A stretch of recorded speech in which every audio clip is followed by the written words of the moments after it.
Rectangle যেটা এটা নিলাম, নিয়ে এই বরাবর আমি একটা শেপ তৈরি করলাম। শেপের উপর ক্লিক থাকা অবস্থায় গ্রেডিয়েন্ট থেকে এসে এখানে বা এখানে যে কোনো এক জায়গায় ক্লিক করলে হবে। এবার এখানে ক্লিক করে আমি এখান থেকে কালারগুলো পিক করব। একটা নিলাম, একটা নিলাম, এই বরাবর রাখলাম, রেখে আমি 1 2 কন্ট্রোল ডি দিচ্ছি, 3 4 5। এখন একটা, পরে আমি আরেকটা নিচ্ছি, আচ্ছা আরেকটা নিচ্ছি, আচ্ছা এখানে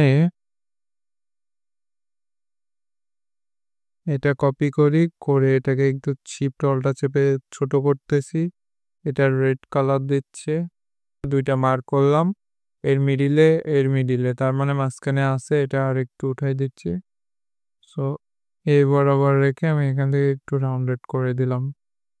এখন আমি শিফট অল্টা চেপে এটাকে ছোট করতে পারি, দুইটা মার্ক করে এখান থেকে জাস্ট শেপ বিল্ডার দিয়ে অল্টা চেপে এখান থেকে কেটে দিব, এটার মিডিল বরাবর রাখবো। তাহলে এটা টান দিয়ে দেওয়া যায়, তাহলে এটাকে ট্রান্সফর্ম থেকে রোটেট করা যায় 90 ডিগ্রি দিয়ে, দেখি কি অবস্থা। হ্যাঁ, এটার কপি। এখন আমি অল্টা চেপে এই এটাও এই বরাবর দিলাম, ঠিক আছে। এখন আমি এটাকে কন্ট্রোল জি দিচ্ছি, এটাকে কন্ট্রোল জি দিচ্ছি, দিয়ে এই বোর্ডের মাঝখানে নিয়ে আসার জন্য মিডিলে দিলাম, আর এই বোর্ডের মাঝখানে নিয়ে আসার জন্য এখান থেকে মিডিলে দিলাম, সবগুলা মার্ক করি। করার পরে এখন শেপ বিল্ডার টুল নেই,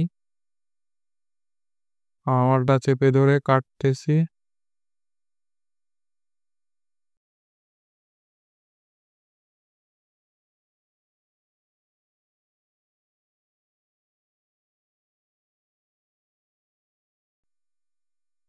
আচ্ছা আইসির একটা ভাব নিয়ে আসতে হবে এখানে। সো আমার এই পার্টটা আমি ডিলিট করে দিই। সো আইসির এই বোর্ডটা হয় সবুজ বোর্ড, দেখেন কালারটা নিচ্ছে না, কেন নিচ্ছে না এটা দেখতে হবে।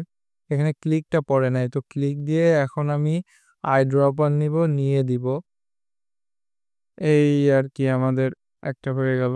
সো এখানে আমরা নাম দিতে পারি, আমি সবসময় মনসিরেরটা ইউজ করি, অল্প কিছু ফন্ট ইউজ করি, ওইগুলা দিয়েই আমার চলে যায়। আচ্ছা পরে যেটা করবো, এটা আমরা লাইট দিব, দিয়ে এটা দিব 10 14।